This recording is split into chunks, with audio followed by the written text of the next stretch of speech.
Today we're going to begin discussing ecology, and our focus for this particular lecture is going to be the organization of ecology, or what we call ecological organizations. Let's start off with a brief definition. Ecology is the study of interactions among organisms and their environment. Largely, we're going to be discussing how do organisms interact with each other and how do they interact with their environment.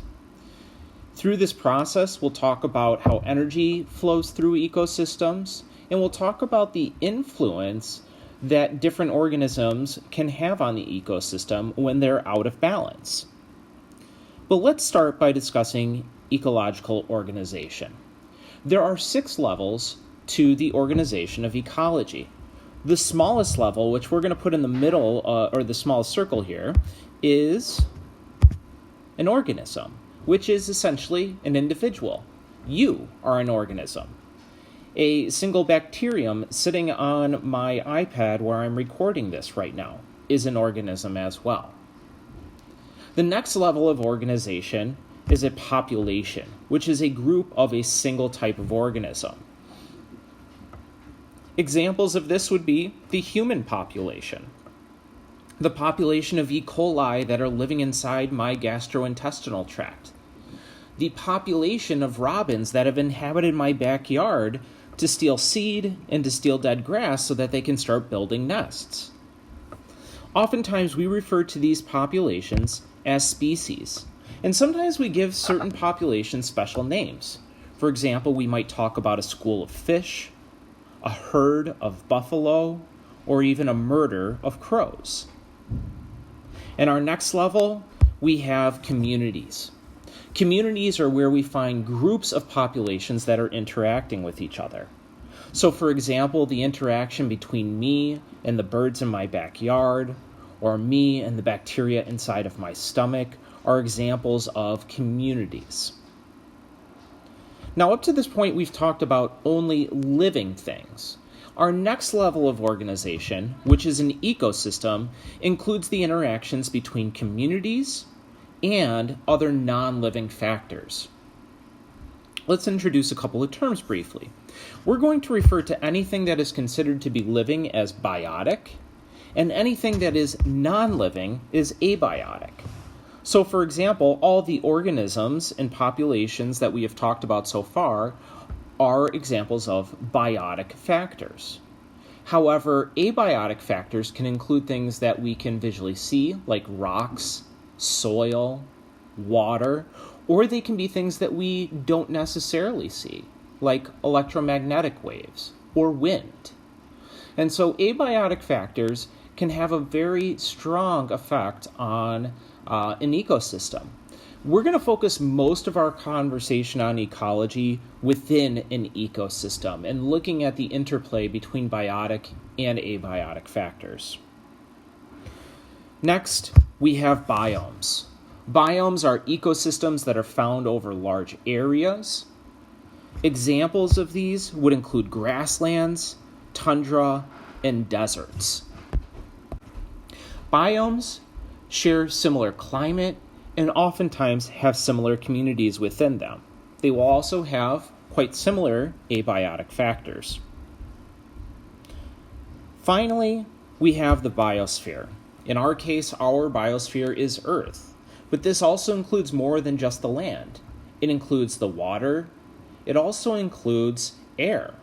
It basically includes any location where an organism can exist, including 20 feet underground where we might find microorganisms or burrowing animals. Now, I'd like to introduce you to a couple of more terms that we're going to start with here with ecology, and those terms are habitat and niche. Habitat, as you may know, is basically a home. It's where an organism lives. These habitats can be biotic, in the case of a tree for a bird, or they can be abiotic, maybe like a cave for a bear. Niches, on the other hand, are like someone's role or someone's job. Basically, a niche is what an organism does for an environment.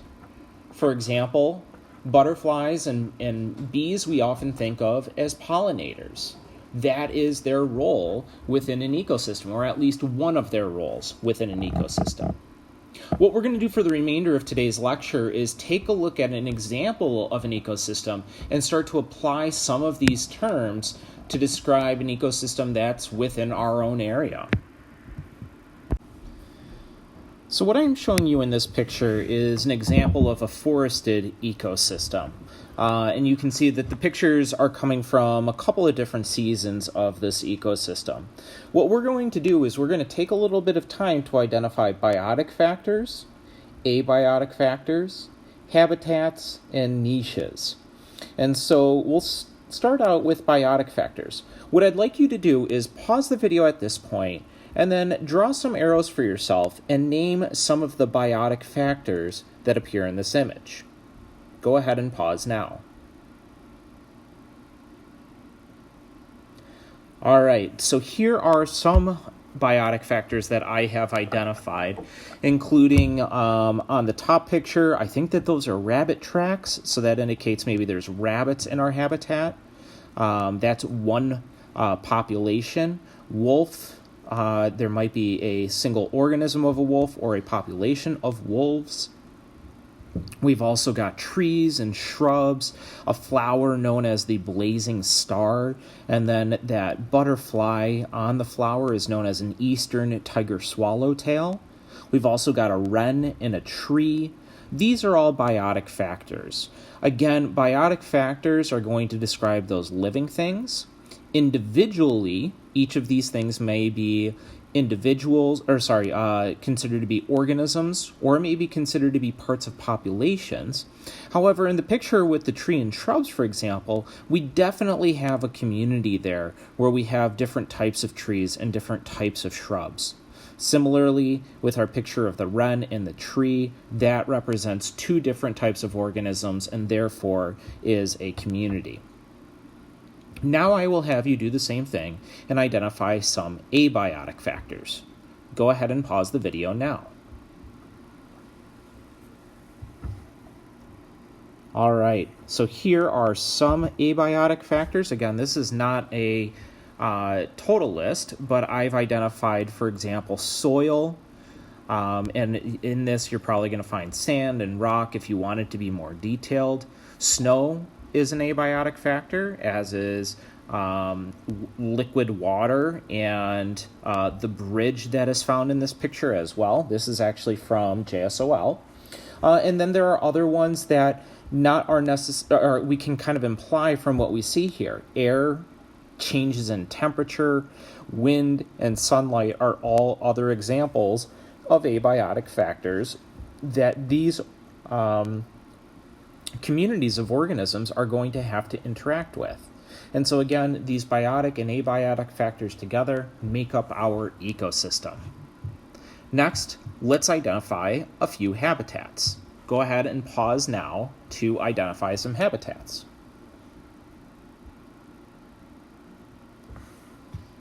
In this particular group of pictures, I've underlined 3 examples of habitats. Trees, which at least we can see is a habitat for the wren. It is probably also a habitat for other organisms that we cannot see in here, like potentially ants, other types of grubs, maybe also a habitat for squirrels, which I have to assume is in this environment, though I do not have the evidence to support it. Soil can be a habitat for organisms. This is an example of an abiotic habitat. So there are going to be soil microorganisms like bacteria and fungi that are going to rely on soil as a habitat. Maybe there are some ground-dwelling organisms like chipmunks that use the soil as a habitat. Also, water can be a habitat as well. Even underneath the bridge might serve as a habitat to shelter certain organisms. Again, a habitat is any place that can be considered a home for the organism.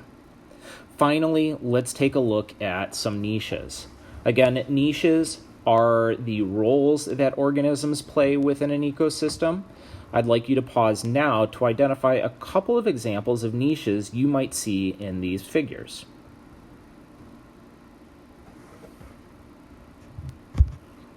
All right, so I've identified a couple of niches here. Again, this is not an endless list. But butterflies like the eastern tiger swallowtail is a pollinator, and so it's going to help to spread the pollen from that blazing star to other locations, allowing for pollination. We also see the blazing star actually does serve a purpose in serving as providing nectar for that butterfly as well. Trees and shrubs are going to produce oxygen, which allow for organisms that perform respiration to survive.